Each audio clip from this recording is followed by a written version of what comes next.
मेरा केही भाइहरूले लड्डु खुवाई गरे अरे, लड्डु खाएछ खुसी भएर। जित्यौँ हामीले भनेर के जित्यो मलाई थाहा छैन। हिजोको अदालतको फैसलाले प्रभाव त पारे होइन, त्यो सामान्य कुरा हो। देशमा के पाउँछन् अब हेर्नुहोस्, त्यो लड्डु खाएर मुह मिठा गर्ने भन्छ नि, के पाउँछन् त्यो चाहिँ मैले हेर्नु छ के पाउँछ। मेरो विचारमा भोलि पर्सिदेखि फेरि राजीनामा माग्नुहुन्छ कि जस्तो लाग्छ। राजीनामा देऊ उदाउने खुसियालीमा पनि सूर्य रातै भएर उदाउँछ, अस्ठाउनु पर्दाको दुःखमा पनि रातै भएर मुस्कुराएर अस्ताउँछ। डिजिटल म्यापिङको एउटा न्यू एरामा प्रवेश गरेको छ। यो अब हिजो जसरी उही ठाउँमा पुग्नुपर्ने, त्यहीँको माटो उठाएर ल्याउनु पर्ने, त्यहीँको माटो ल्याबमा राखेर टेस्ट गर्नुपर्ने, त्यस समयबाट हामी अब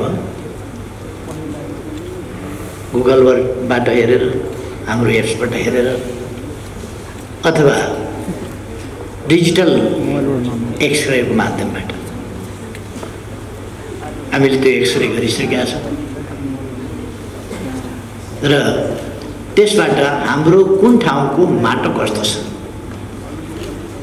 त्यो पत्ता लगाउने, थाहा पाउने, कहाँ नाइट्रोजनको कमी छ कि, फस्फरसको कमी छ कि, जिङ्कको कमी छ कि, अथवा के को कमी छ, प्राङ्गारिक तत्त्व कति छ आदि कुराहरू डिजिटल म्यापिङबाट पत्ता लगाउने, एप्सबाट हेर्न सक्ने। यदि एप्सबाट हेर्न सुरुमा अलिकति गाह्रो हुनसक्छ, अप्ठ्यारो हुनसक्छ, त्यस्तो भयो भने सम्बन्धित कार्यालय, सम्बन्धित निकायलाई टेलिफोन गरेर सोध्यो भने पनि हुन्छ। देशको कुनै भागबाट टेलिफोन गरेर किसानले मेरो माटो हेरिदिनुहोस् न भनेपछि कमसेकम सेटेलाइटको माध्यमबाट, गुगलको माध्यमबाट म्याप हेरेर त्यसलाई इन्लार्ज गरेर तपाईँ कहाँ हुनुहुन्छ, कुन ठाउँ हो भनेर सोधेर तपाईँको घर यस्तो देखियो त्यही हो भनेर, त्यो घरभन्दा कतापट्टिको माटो तपाईँले नाप्न खोजेको भनेर सोधी कुरा गरेर, संवाद गरेर तपाईँको बारीमा यो चिज कमी छ, यो चिज लगाउनुहोस् भन्न सकिन्छ। अर्थात् हाम्रो डिजिटल नेपाल तर्फको यात्रामा,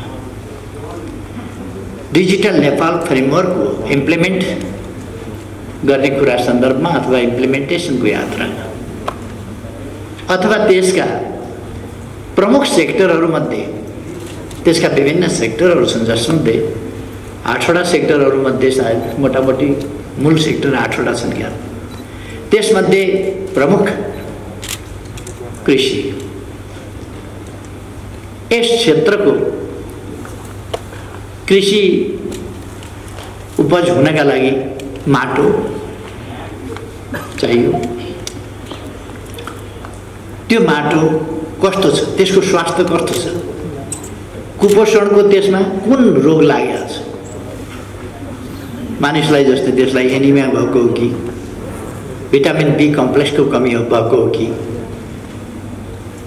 अथवा भिटामिन सी को कमी भएको हो कि भने जस्तै माटोमा के रोग लागेको छ, के को कमी छ, त्यो हामी सजिलोसँग हेर्न, बुझ्न सक्छौँ, पत्ता लगाउन सक्छौँ र त्यो कुरा हाम्रा खोज अध्ययन अनुसन्धानमा, हाम्रा उत्पादनहरूमा र किसानहरूले गर्ने साधारण उपजमा पनि यसको वैज्ञानिक प्रयोग, स्तरीयता र एक्युरेसीका साथ हामी यो चिज गर्न सक्ने ठाउँमा पुगेका छौँ।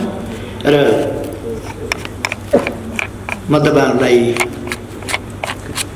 मान्य मन्त्रीज्यू लगायत, सचिवज्यू लगायत, कृषि अध्ययन अनुसन्धान परिषद लगायत यसका डिपार्टमेन्ट र यसमा रिसर्च र अरू कामहरूमा खटेर यस कामलाई सफलताको यस बिन्दुमा पुर्याउन सहयोग गर्नुहुने सबैलाई प्रशंसा गर्न चाहन्छु, बधाई भन्न चाहन्छु यो सफलताका लागि, धन्यवाद भन्न चाहन्छु। तपाईहरुले नेपाललाई यस क्षेत्रमा डिजिटल नेपालको फ्रेमवर्क इम्प्लिमेन्टेसनको क्षेत्रमा अथवा डिजिटल नेपाल निर्माण गर्ने सन्दर्भमा, आधुनिक नेपाल निर्माण गर्ने सन्दर्भमा एउटा महत्त्वपूर्ण उपलब्धि हासिल गरेर नेपाललाई एउटा नयाँ युगमा प्रवेश गराउनु भएको छ। त्यसका लागि तपाईहरुलाई म धेरै धन्यवाद दिन चाहन्छु। तपाईहरुले नेपाललाई यसरी एउटा आधुनिक नयाँ युगमा मात्रै प्रवेश गराउनु भएको छैन, दक्षिण एसियाको प्रथम राष्ट्र पनि बनाउनु भएको छ। यस मामलामा Nepal is the first nation in the South Asia.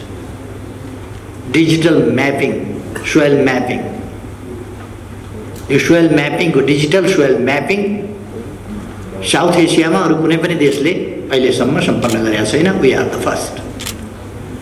धन्यवाद तपाईहरुलाई जान्छ। म योजना आयोगलाई पनि धन्यवाद भन्न चाहन्छु। यस काममा योजना आयोगको विभिन्न ढङ्गले इन्भल्भमेन्ट छ हुन्छ।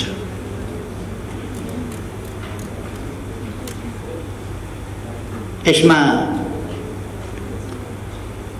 युएसएआइडीलाई म धन्यवाद भन्न चाहन्छु उहाँहरूको साथ सहयोगका लागि।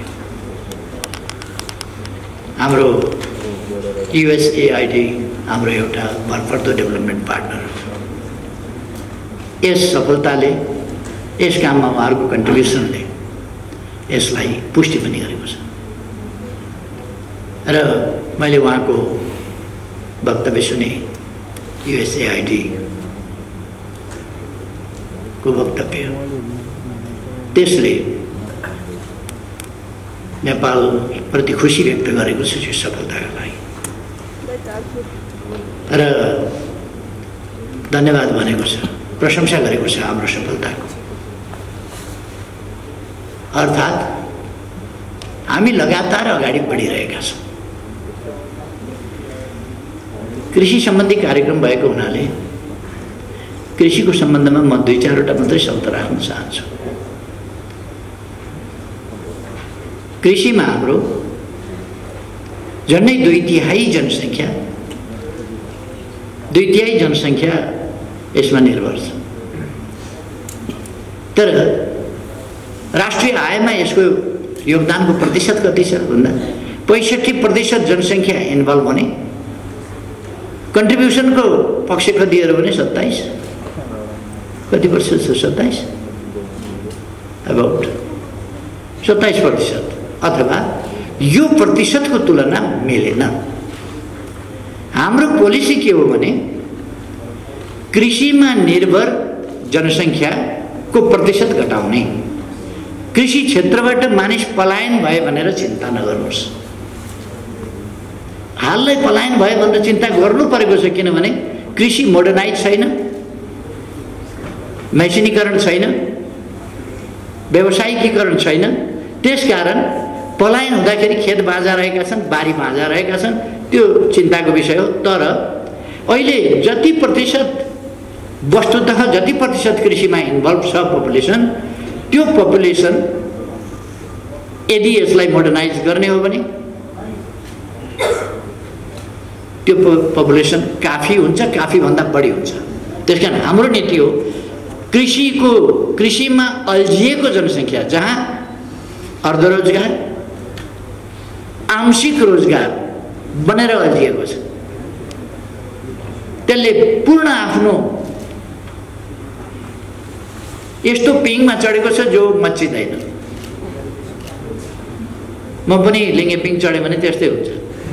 चढ्यो उता, अरू चढ्दा परपर जान्छ, उता जान्छ, आफू चढ्दाखेरि हल्लिन्छ मात्रै।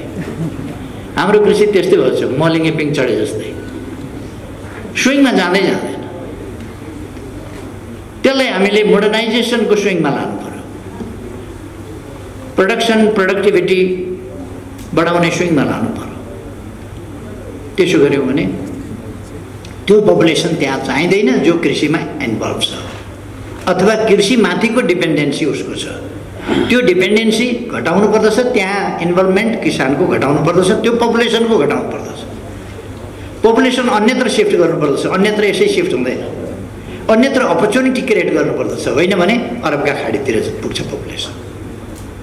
अरू क्षेत्रमा हामीले यदि रोजगारीका अवसरहरू, अपर्च्युनिटी, बेटर अपर्च्युनिटिज अन्यत्र एट्र्याक्टिभ अपर्च्युनिटिज अन्यत्र हामीले क्रिएट गर्न सकेनौँ भने त्यो पपुलेसन अरूतिर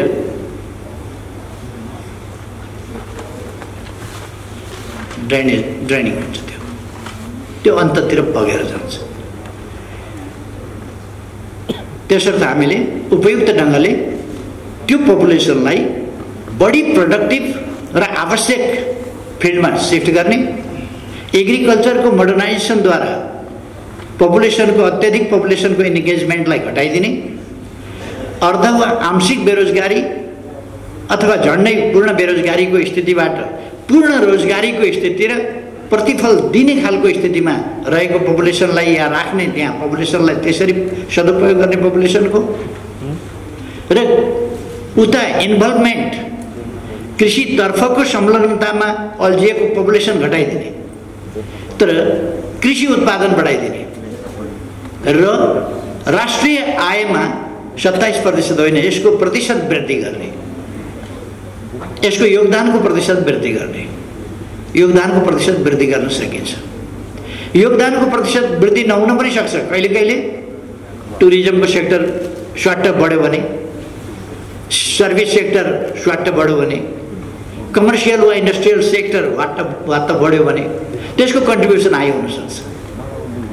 अथवा आइटीका सेक्टरहरू, अरू सेक्टरहरू, आर्टिफिसियल इन्टेलिजेन्सका सेक्टरहरू, तिनीहरू वात्त बढेर ती सक्सेसफुल्ली अगाडि बढ्यो भने, हाम्रो जस्तो टुरिज्मका लागि प्रचुर सम्भावना भएको देशमा टुरिज्म वात्त बढ्यो भने यसको कन्ट्रिब्युसन धेरै माथि प्रतिशतमा नजान सक्छ, किनभने यसको उत्पादन कम भएर होइन, उत्पादन र उत्पादकत्व धेरै बढेको हुन्छ, तर पनि कन्ट्रिब्युसन चाहिँ अरू क्षेत्रको कन्ट्रिब्युसनले यसलाई 5 फिटको उचाइलाई त 6 फिटको उचाइ भयो भने होचो बनाइदिन्छ नि त।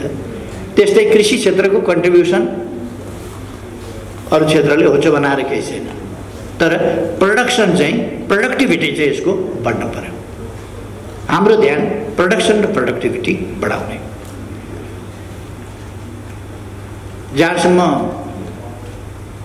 मार्केटको कुरा छ, एक डोको टमाटर, एक डोको भन्टा, एक डोको चिप्ले भिन्डी फलाएर, एक डोको घिरौँला फलाएर मार्केट पाइन भन्नु बेकार छ। पर्खिराखेका छ नि, यत्रो अरब कन्ट्रिजले त पर्खिराखेका छन् नि, सब्जी चाहियो, ताजा सब्जी चाहियो, अर्ग्यानिक सब्जी चाहियो, पर्खिराखेका छन्। तर तपाईँ एक डोको के बोकेर पुर्याउनुहुन्छ त्यहाँ? त्यो त पुर्याउनै सक्नुहुन्न तपाईँ। त्यसकारण यदि तपाईँले ठुलो मात्राको प्रोडक्सन गर्नुभयो भने त सरकारले त्यहाँ बाटो पनि पुर्याउनु पर्छ नि।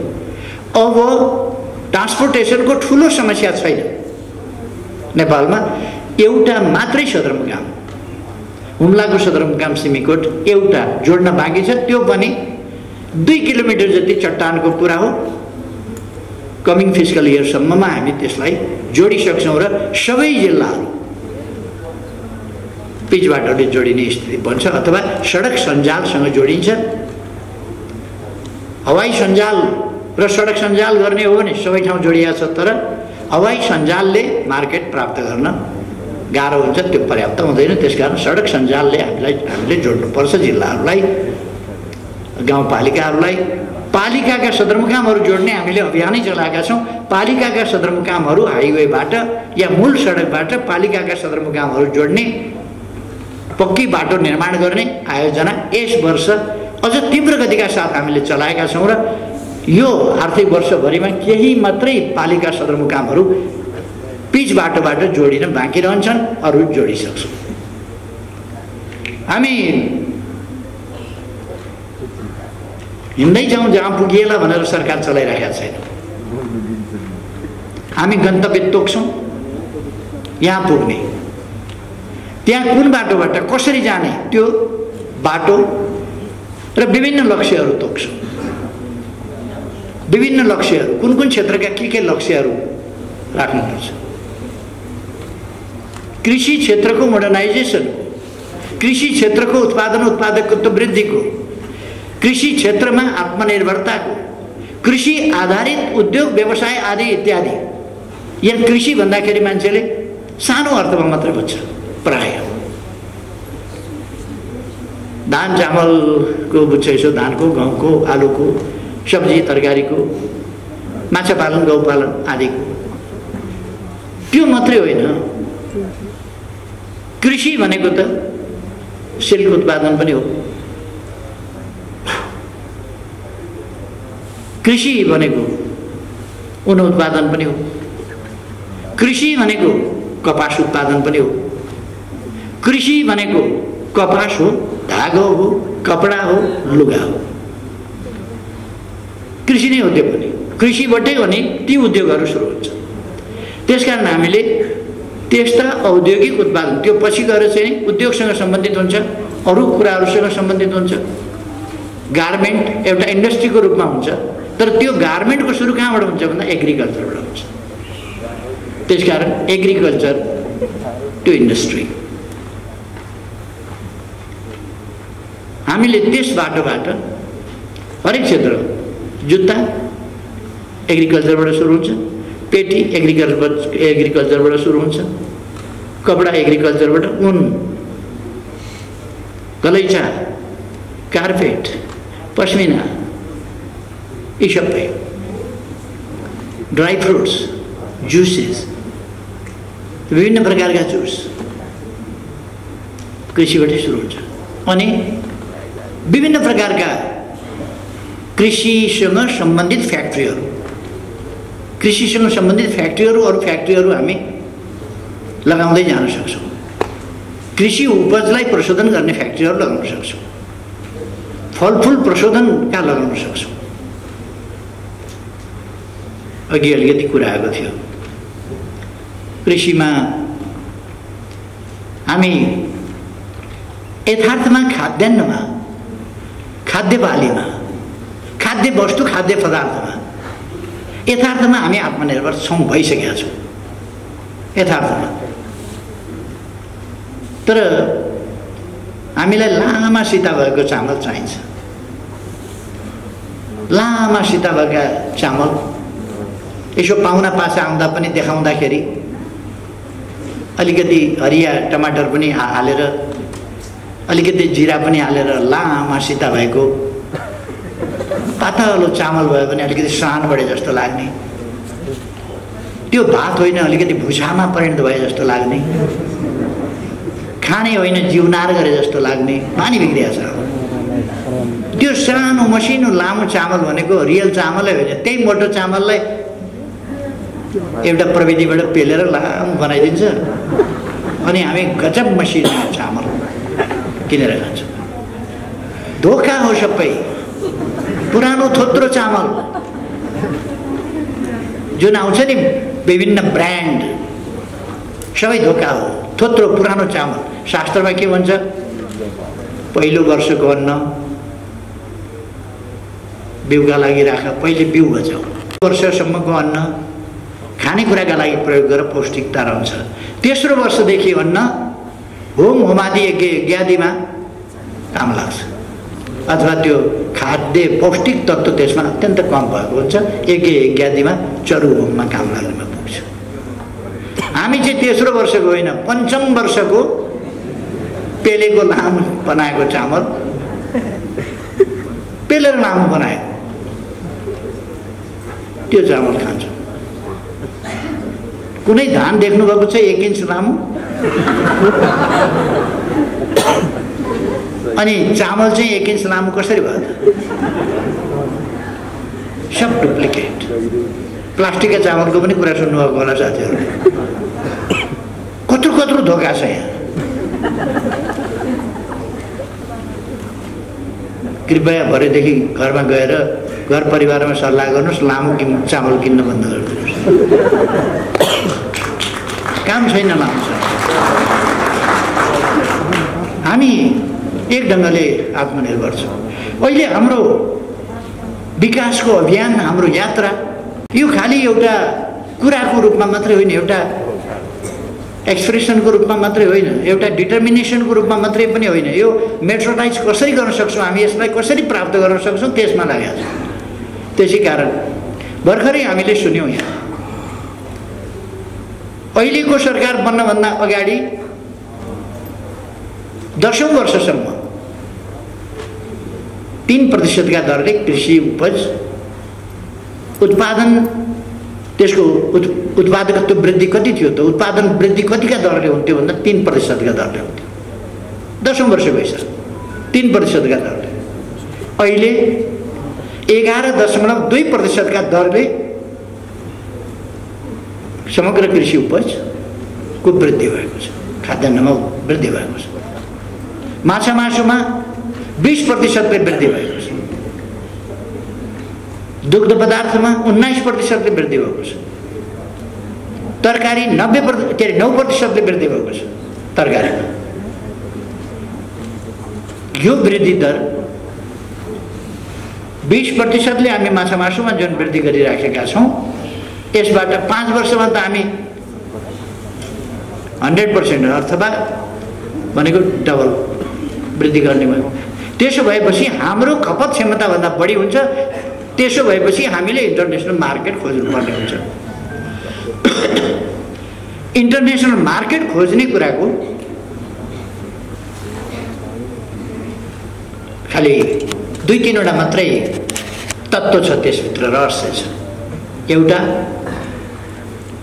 गुणस्तरीय वस्तु उत्पादन। आजको प्रतिस्पर्धी दुनियाँमा 3टा चीजको कम्पिटिसन हुन्छ। गुणस्तरको, त्यो कति गुणस्तरीय छ, प्राइसको, त्यो कति रिजनेबल प्राइसमा उपलब्ध छ, तेस्रो डेलिभरीको, कतिको टाइमली तपाईँ डेलिभरी गर्नुहुन्छ। टाइमली डेलिभरी गरेन भने कृषि उपज,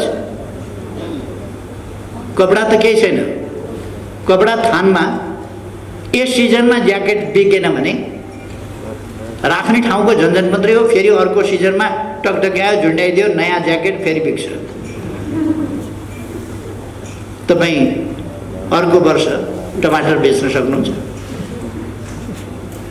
सक्ने प्रविधि पनि हुन्छ, त्यसलाई कसरी रिजर्भ गर्ने, कसरी के गर्ने अहिले चलन चलेको छ नि। तपाईलाई बिकाउनु छ भने टमाटर काटेर चाना पार्नुहोस्, अलिक सुकाउनुहोस्, अचार बनाउनुहोस्। बेच्न समस्या पर्यो भने सुपरमार्केटमा पठाउनुहोस्। सुपरमार्केटले किन्न आनाकानी गर्यो भने पतञ्जलिको छाप लगाइदिनुहोस्।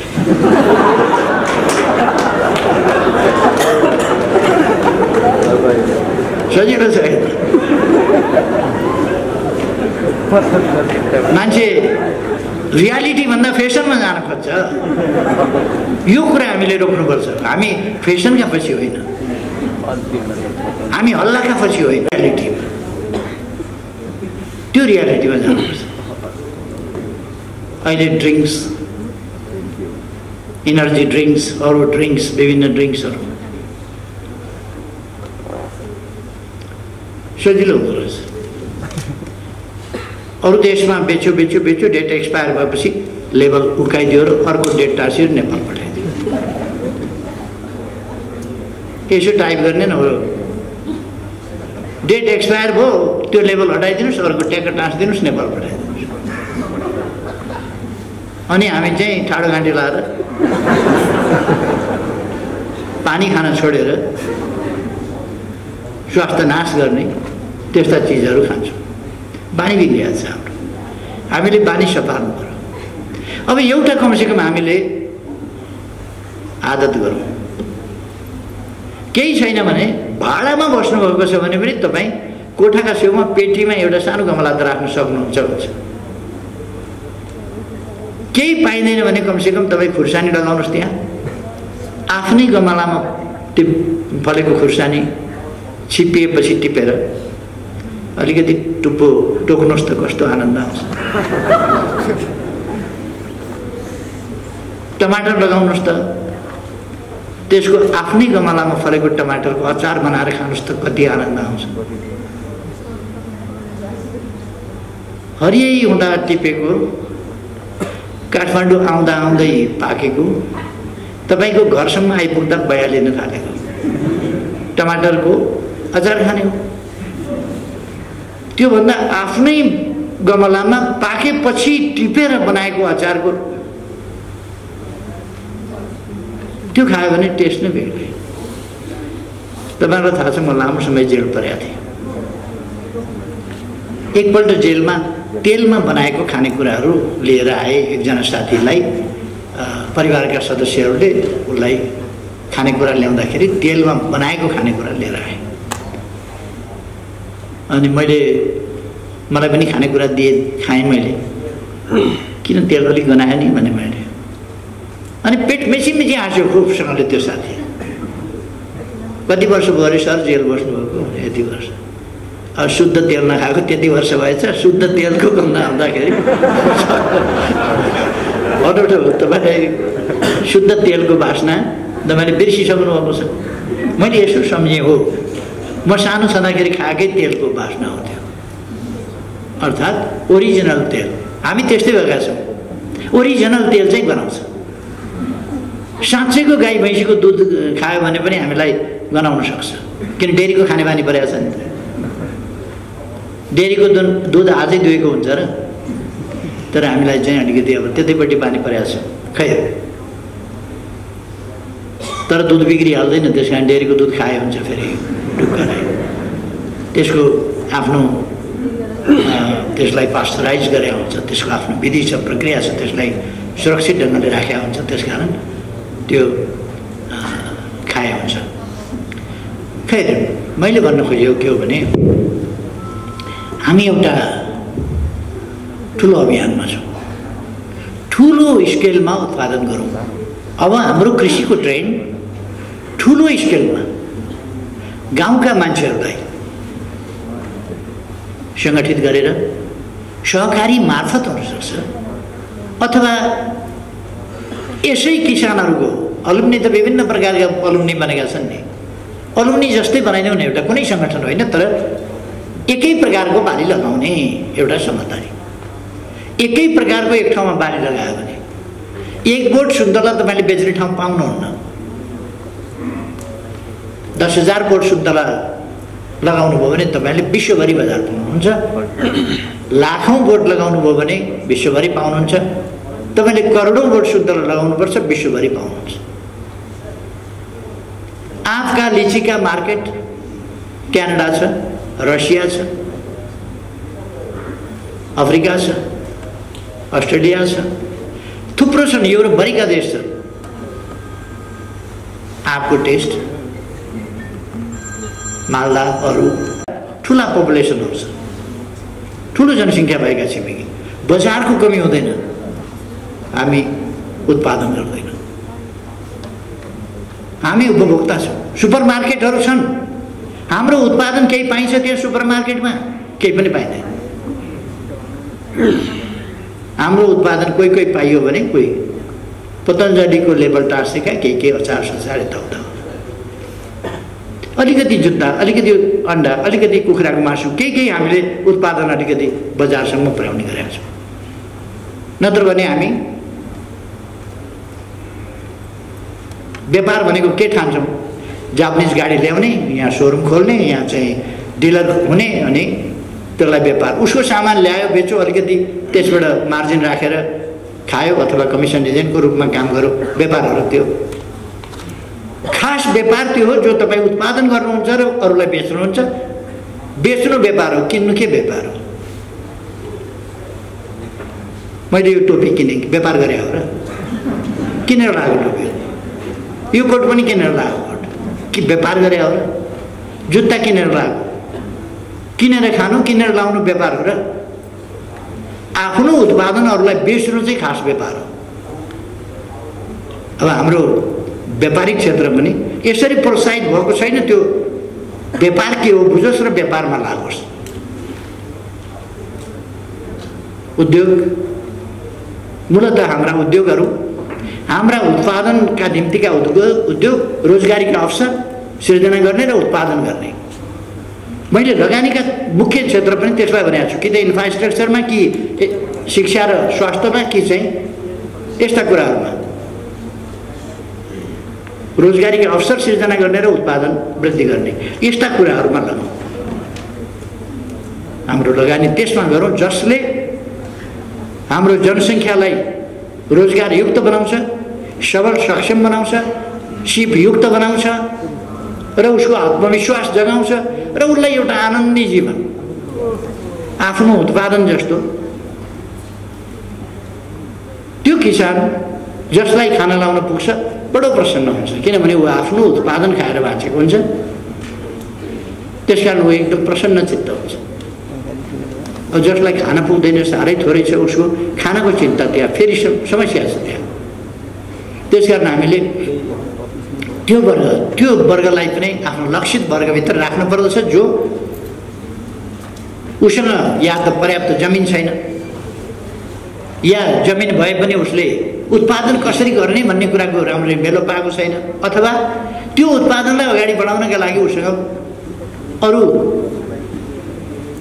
लगानी गर्ने पुँजी लगायतका कुराहरू छैन। त्यसकारण पुँजीको सहयोग सरकारले गर्छ।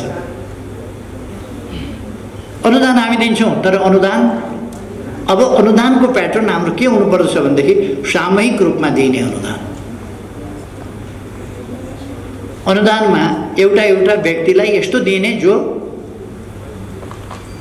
विभिन्न विकृतिमा गएर त्यो अल्झियोस्, त्यो प्रतिफल वास्तवमा देशले नपाओस्, जनताले नपाओस्, खुदै व्यक्तिले नपाओस्, अथवा सिधैमा पाएको पैसा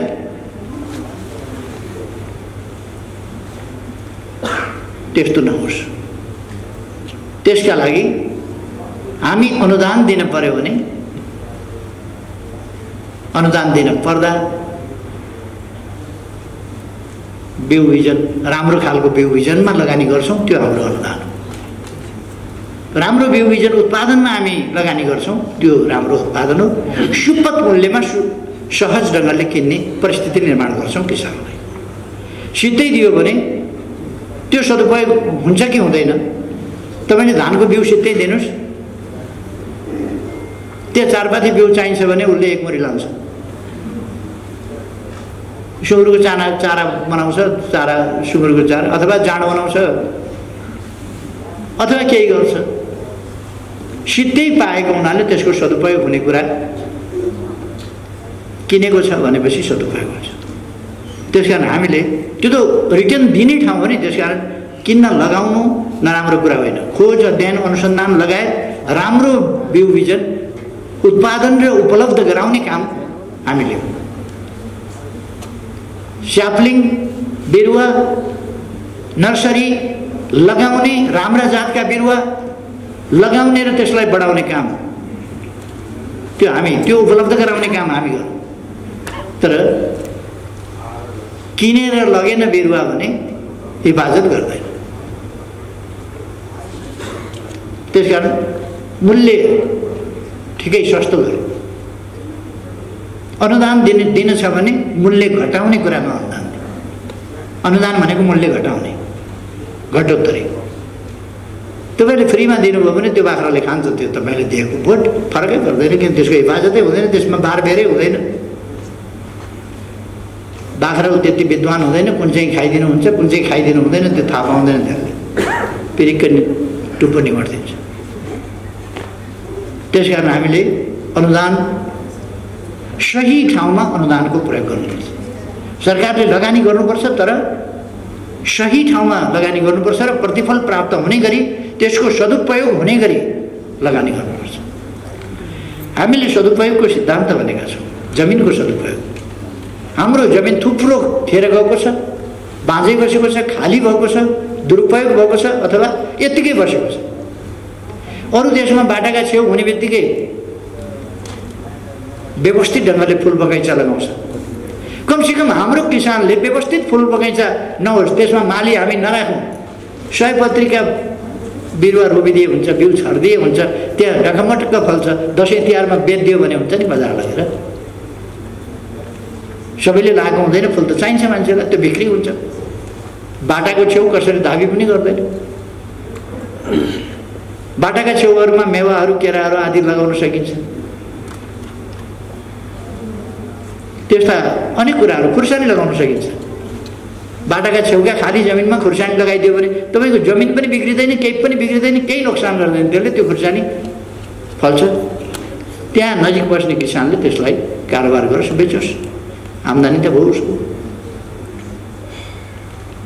उसले छोराछोरीलाई केही राम्रै गरिदिन सक्छ, केही जुत्ता किनिदिन सक्छ, केही गर्न सक्छ, अथवा सानोतिनो काम गर्न सक्छ, केही त गर्न सक्छ। त्यसर्थ हामीले उत्पादनमुखी प्रवृत्ति, त्यो प्रवृत्ति विकास गर्न जरुरी छ।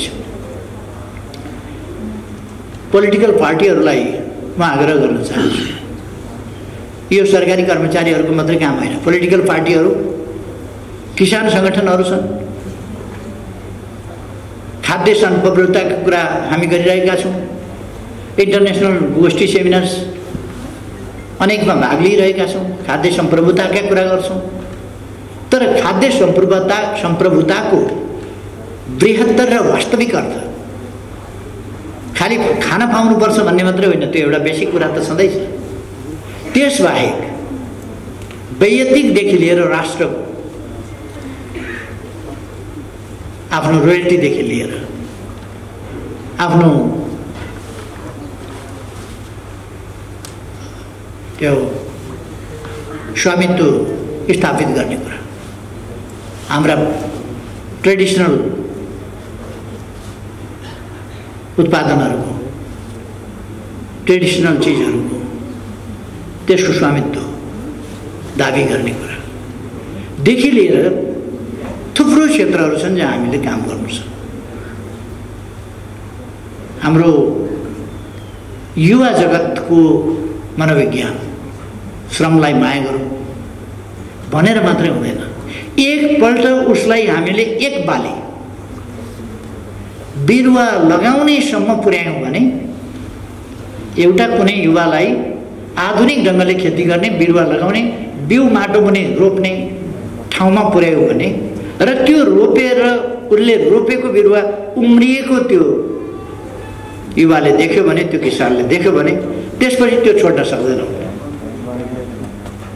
त्यसपछि त्यसप्रति त्यो दिनै पछि उसले हेर्छ, दिनै पछि बढ्दै जान्छ, दिनै पछि एउटा पातका ठाउँमा, सुइरोका ठाउँमा दुईटा पात भएर निस्किन्छ, दुईटा पातका ठाउँमा तीनटा चारवटा गर्दै हेर्दा हेर्दै हाँगा यसो हाल्छ, त्यसले गर्दा गर्दै त्यो फुल्न थाल्छ, गर्दा गर्दै त्यो फल्न थाल्छ, अनि त्योसँग उसको चाहिँ सम्बन्ध बढ्छ र त्यो मास स्केलमा जब जान्छ त्यो उसको आनन्दको मात्रै होइन, आम्दानीको पनि विषय हुन्छ। जब आनन्द र आम्दानीको दुईटै विषयको सङ्गम हुन्छ त्यसपछि ऊ त्यसबाट डिट्याच हुनै सक्दैन। त्यस कारण हामीले यो प्रवृत्तितर्फ हामीले विकास गरेर लिएर जानुपर्छ। हामी नेक्स्ट इयर 2022 सम्ममा 2022 सम्ममा एलडिसीबाट डेभलपिङ कन्ट्रीमा ग्रेजुएसन गर्दैछौँ। त्यसका निम्ति हामी त्यो टार्गेट हाम्रा लागि सहयोगी छ विकासका प्रयासहरूलाई अगाडि बढाउनका लागि। त्यसकारण हामी त्यसमा जान चाहिरहेका छौँ र हामी जान्छौँ। अर्को सन् 2030 सम्ममा हामी दिगो विकास लक्ष्यहरू हामी त्योभन्दा अगाडि नै पुरा गर्दैछौँ। दिगो विकास लक्ष्यहरू, विकासका सूचकाङ्क, ती चाहे मानव विकास सूचकाङ्क हुन् वा विभिन्न सेक्टरका सेक्टरल सूचकाङ्क, 17वटा लक्ष्यहरू हुन् अथवा अरू बाँकी उपलक्ष्यहरू,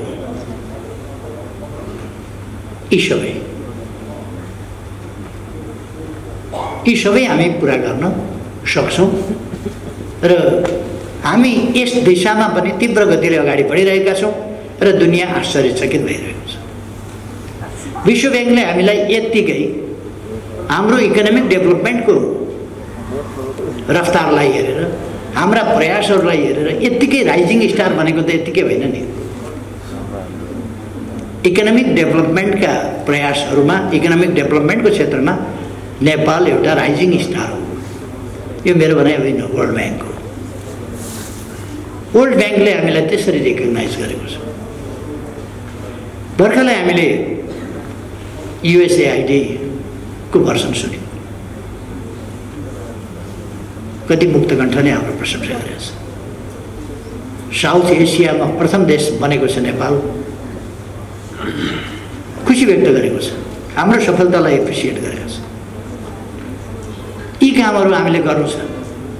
यी अरूलाई देखाउनका लागि होइन, ती टार्गेटहरू निर्धारण गरेर हामी जाँदाखेरि हामीले पनि टार्गेट त निर्धारण गर्नु पर्थ्यो नै। हाम्रो 15 पञ्चवर्षीय योजनाको टार्गेट छ, हाम्रो विक्रम सम्वतको सन् 2099 सम्मको 2100 पुग्दासम्मको टार्गेट छ, जसका लागि अब हामीसँग 22 वर्ष मात्रै बाँकी छन्। यी 22 वर्षका टार्गेट, जुन टार्गेटहरू हामीले तोकेका छौँ ती हामी पुरा गर्न सक्छौँ। हामी अर्को वर्षबाट डबल डिजिटको आर्थिक वृद्धि दरमा अर्को वर्षबाट प्रवेश गर्छौँ। कतिपय मान्छेहरू आत्या छन् यो विकासको लहर देखेर। बाटाहरू त्यस्तै छ, पुलहरू बनिराखेका छन्, अरू कामहरू त्यस्तै भइराखेका छ, कृषिमा आधुनिकीकरण, हवाई जहाजबाट नक्सा खिचेर अब त मन्त्रालयले नागले एप्स खोलेर यहीँबाट भनिदिने भयो किसानलाई, ए तिम्रो जमिनमा यो मल हाल भनेर, तपाईँको छेउमा त्यहाँ ऊ छैन भनेर तपाईँको जेठी अथवा त्यहाँको कृषि सहयोगीले भन्ने भयो। हामी हरेक जिल्ला हरेक उसमा चाहिँ प्राविधिक शिक्षालय पुर्याउँदैछौँ। ती प्राविधिक शिक्षालयहरू मार्फत हुँदैछ। त्यहाँका जान्ने सुन्नेहरूलाई लगाएर हामी त्यहाँ यो मल यसरी हाल भनेर यहीँबाट भनिदिन सक्छौँ। यो कुराको कमी छ यस माटोमा। के बाली लगाउन खोजेको त्यस अनुसार हामी भनिदिन सक्छौँ, तिम्रो यो बाली लगाउनका लागि यस प्रकारको मल आवश्यक छ, त्यो यहीँबाट भन्न सक्छौँ। यी सबै कुराहरू हामी हरेक स्टेपमा एउटा नयाँ युगमा, हरेक क्षेत्रमा नयाँ युगमा प्रवेश गर्दैछौँ। अस्ति 9 गते मात्रै मैले थानकोट 9 सुरुङ मार्गको प्रारम्भ कसरी भएको छ, कसरी अगाडि बढेको छ हेरेँ। यतापट्टिबाट 27 मिटर विकास भएको छ खनेर, उतापट्टिबाट 90 मिटर खनिसकेका छ। अहिले दिनको 1 मिटर जस्तो मात्रै अगाडि बढिरहेको छ। अलिकति समय लाग्छ त्यसका लागि। जब यो माटोको भाग सकिएर चट्टानको भागमा पुग्छौँ हामी 100 मिटर पछि, अब लगभग 70-72 मिटर, 70-68 मिटर, यति पछि हामी चट्टानी भागमा प्रवेश गर्छौँ। त्यसपछि हामी दिनको 3 मिटरका दरले अगाडि बढ्छौँ दुवै साइडबाट, अर्थात् दिनको 6 मिटरका दरले हामी खन्छौँ।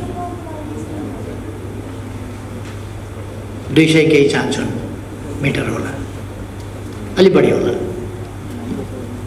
त्यति दिन 6 मिटरका हिसाबले, अथवा 1.5-2 वर्षभित्र हाम्रो टनेल यहीँबाट तयार हुन्छ। मैले टनेल एरामा हामी प्रवेश गऱ्यौँ भने, गर्छौँ भन्दाखेरि केही मान्छेहरू हाँसे, टनेल एरामा प्रवेश गर्ने। अब नेपालका बाटा डाँडा डाँडा घुमेर, खोलाका तिरतिर कुदेर घुमेर, अहिले पहिरो गएको छ भत्किया छ, भरे पहिरो गएको छ भत्किया छ, मान्छे बिमारी छ भेट्न कुदेको छ, बिचमा पहिरो आएर छेक्यो, बिमारी लिएर जाँदैछ एम्बुलेन्स, बिचमा पहिरोले आएर छेक्यो। अब त्यस्ता पहिरो जाने पहाडका भित्रभित्रबाट टनेल लिएर हामी बाटा सिधा बनाउँछौँ भने मान्छेहरू हाँसे। गर्ने बानी हिम्मत भए पो हाँस्दैन, गर्ने बानी नै छैन, यहाँ देखेकै छैन त किन नहाँस्ने। अब हामीले सुरु गरेका छौँ। टोखा छरे सुरुङ, बेत्रावती स्याब्रुबेसी सुरुङ, यस्ता थुप्रै सुरुङहरू, बाटाहरू चौडा गर्दैछौँ हामी, नयाँ बाटाहरू बनाउँदैछौँ। अब सिंगल लेनको बाटो हुँदैन नेपालमा, डबल लेनका बाटो बनाउँछौँ। पूर्व पश्चिम मात्रै 4वटा हाइवे छ, ती तीव्र गतिमा बन्दैछन्। हुलाकी राजमार्ग, पूर्व पश्चिम राजमार्ग, मदन भण्डारी राजमार्ग, मध्य पहाडी राजमार्ग। यी राजमार्गहरू मध्य पहाडदेखि जाँदैछ। पूर्व पश्चिम रेल हामी अगाडि बढाउँदैछौँ। पानी जहाजको अध्ययन भइराखेको छ, काम भइराखेको छ। अहिले नै युवाहरू उत्साहित भएर स्टिमर चलाउन थालिसके कोशी र गण्डकीमा। अहिले मान्छे मनोरञ्जनका लागि र आवागमनका लागि गण्डकीमा मनोरञ्जनका लागि मात्रै स्टिमर चल्छ, तर कोशीमा 11 मिनटमा सुनसरीबाट भोजपुर पुर्याउँछ। 11 घन्टा लाग्थ्यो, 11 घन्टा लाग्ने ठाउँमा आधाभन्दा कम मूल्यमा 11 मिनटमा भोजपुर पुर्याउँछ। नदीमाथि सलल्ल बगेको आनन्द, त्यो इन्जोयमेन्ट पनि लिन पाइयो। वीरबाट खस्ला मान्छे हो ड्राइभर, कहिले यसो उतातिर आँखा गयो भने कुक्लो गयो, त्यो खतरा पनि भएन। यी त युवाहरूले गर्दैछन् त आफ्नै लगानीमा आफ्नै खर्चमा। पानी जहाजको कुरा चल्यो, कतिले बाल्टीमा पानी हालेर कागजका डुङ्गा बनाएर तैराएर पनि मजाक उडाए। अब हामी हाम्रो झन्डा भाग त गङ्गामा कुदाउँदैछौँ, कोशी गण्डकीमा कुदाउँदैछौँ। विकास गर्दा हुने कुरा हो। अहिले हामी एक दिनमा 5.7 किलोमिटर बाटो, डबल लेन, 4 लेन, 6 लेन का 5.7 किलोमिटर बाटो हरेक दिन पिच गर्दैछौँ। अहिले यो वर्षको मात्रै हिसाब गर्ने हो भने वर्ष दिनमा हामी अहिले दिनको कुरा गर्छौँ, महिनाको होइन। दिनमा कतिवटा झोलुके पुल बन्यो, कति दिनमा। पहिले जग्गा यहाँ रोपनीमा जग्गाको मोलतोल हुन्थ्यो, अहिले आनामा हुन्छ नि। त्यस्तै पहिले वर्ष महिनामा कति भन्ने कुरा हुन्थ्यो। वर्षमा 10 किलोमिटर बाटो कालोपत्र हुन्थ्यो, अहिले दिनमा 5.7 किलोमिटर बाटो कालोपत्र हुन्छ। गति त्यो छ। वार्षिक उत्पादन वृद्धिको अघि भर्खरै हामीले कुरा गऱ्यौँ। माछा मासुमा 20% वृद्धि, दुग्ध उत्पादनमा 19% वृद्धि, सब्जी उत्पादनमा 9% वृद्धि। It's not a joke. केही भएन एक थरी कराउनेहरू कराएका छन्, बोम्बु बजाएका छन्। मान्छेहरूको मनोवृत्ति बच्चामा लाग्छ कहिले अघि पद्माजीले कसो कुरा गर्नुभयो। हुन त ठिकै हो, सधैँ मान्छे कोही पनि मन्त्री पदमा रहँदैन। रहन्जेल बाँचिन्जेल राम्रो काम गर्ने हो, पदमा रहन्जेल राम्रो काम गर्ने हो। तपाईँहरूले पनि भन्ने उपाध्यक्षमा रहन्जेल राम्रो काम गर्छु, सचिवमा रहन्जेल राम्रो काम गर्छु, डाइरेक्टर रहन्जेल राम्रो काम गर्छु, मैले पनि प्रधानमन्त्रीमा रहन्जेल राम्रो काम गर्छु। तर हिजोको अदालतको फैसलाले प्रभाव त पार्या होइन। यो सामान्य कुरा हो। देशमा केही मेरा केही भाइहरूले लड्डु खुवाई गरे अरे, लड्डु खाएछन् खुसी भएर। जित्यौँ हामीले भने के जिते मलाई थाहा छैन। के पाउँछन् अब हेर्नुहोस्, त्यो लड्डु खाएर मुह मिठा गर्ने भन्छ नि, के पाउँछन् त्यो चाहिँ मैले हेर्नु छ, के पाउँछ। मेरो विचारमा भोलि पर्सिदेखि फेरि राजीनामा माग्नुहुन्छ कि जस्तो लाग्छ। राजीनामा देऊ। खै यतापट्टि चिन्ता गर्नु पर्दैन। को मान्छे कति बेर हार्ट एट्याक भएर मर्न सक्छ, ब्रेन हेमरेज भएर मर्न सक्छ, गाडी ठोकिएर मर्न सक्छ, प्लेन झरेर मर्न सक्छ। जबसम्म बाँचिन्छ तबसम्म राम्रो काम गर्ने हो। मरेपछि न मान्छे बेइमान हुन सक्छ न इमानदार हुन सक्छ, सिद्धि। मरेपछि केही अर्थ छैन। बाँचिन्जेल इमानदार हुने, गतिशील हुने, राम्रो काम गर्ने, त्यही हो। जबसम्म जुन जिम्मेवारी लिएको छ तबसम्म। अहिलेसम्मको मेरो कुराबाट तपाईँहरूले केही फरक पाउनुभयो र मेरो देश विकासको आकाङ्क्षामा, देश विकासको सङ्कल्पमा केही फरक पाउनुभयो र? फरक हुनुपर्ने आवश्यकतै छैन। यो स्वार्थबाट लपेटिएका मान्छेहरूमा यस्ता कुराहरूले धेरै असर गर्छ। मैले भन्ने गर्छु, मैले भन्ने गरे मेरो आफ्नो होइन, शास्त्र हो।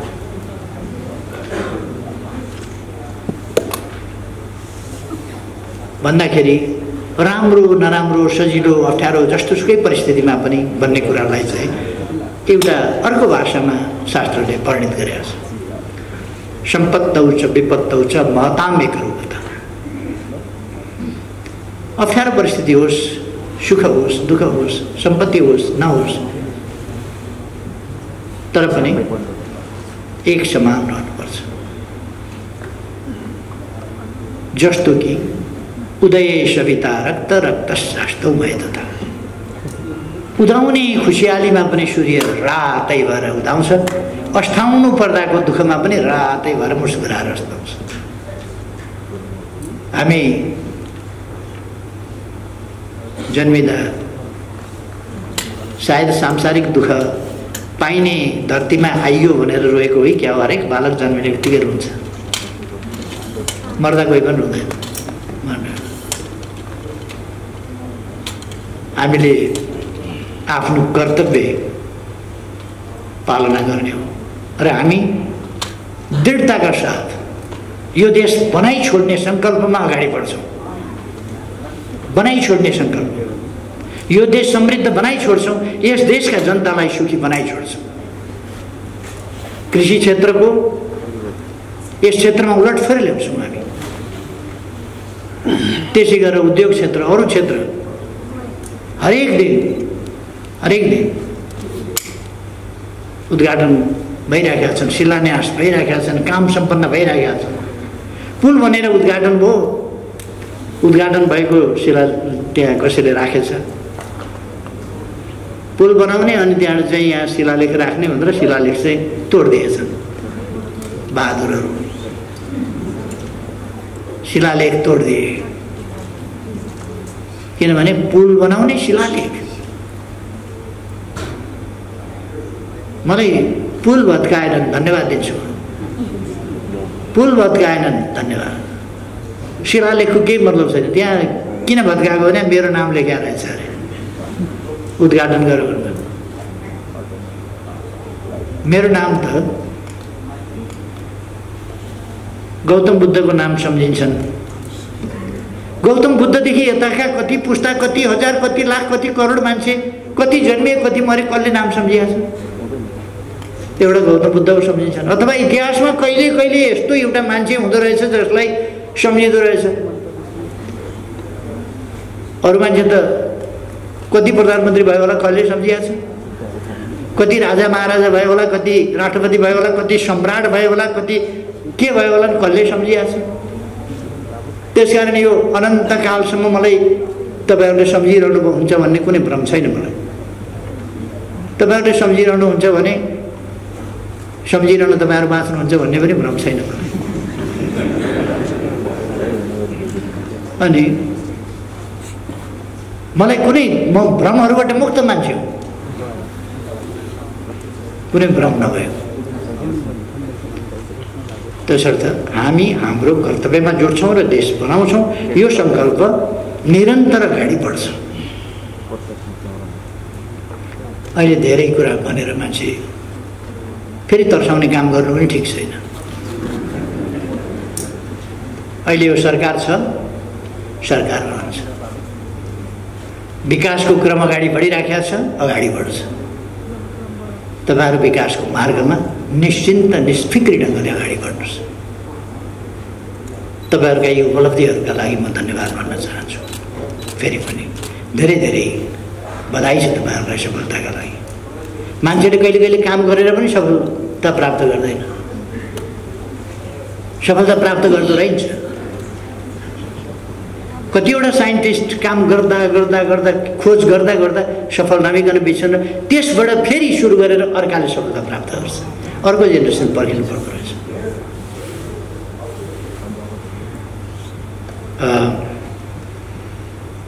कहिले कहिले एउटा एसिडको टेस्ट कस्तो छ भनेर एउटाले यसो चाखी हेरेर एस लेख्यो, अर्काले फेरि कन्फ्युजन भयो, स्विट कि सावर। एस त लेख्यो, त्योभन्दा बढी लेख्न पाएन। त्यसो भएपछि फेरि उनको श्रीमानले फेरि चाख्नु पर्यो र दुईजनाले जीवन दिएर एउटा केमिकलको टेस्ट थाहा पाउनु पर्यो। सामान्य कुराले एकको होइन धेरैको जीवनसम्म लिँदो रहेछ। त्यो नजानेर होइन, त्यस एसिडले मार्छ भन्ने कुरा थाहा छ, जानिकन त्यो टेस्ट त पत्ता लगाउनै पर्यो। त्यति बेर त्यो टेस्ट पत्ता लगाउने त्यस प्रकारका ल्याब रहेनछ, जसले गर्दा टेस्ट पत्ता लगाउने सबभन्दा माध्यम के हो? जिब्रो। त्यस कारण जिब्राको प्रयोग गरियो त्यसै बेला। यति बेला भएदेखि त्यो सावर कि स्विट, त्यसका लागि त्यो साइन्टिस्ट जोडी मर्नु पर्यो।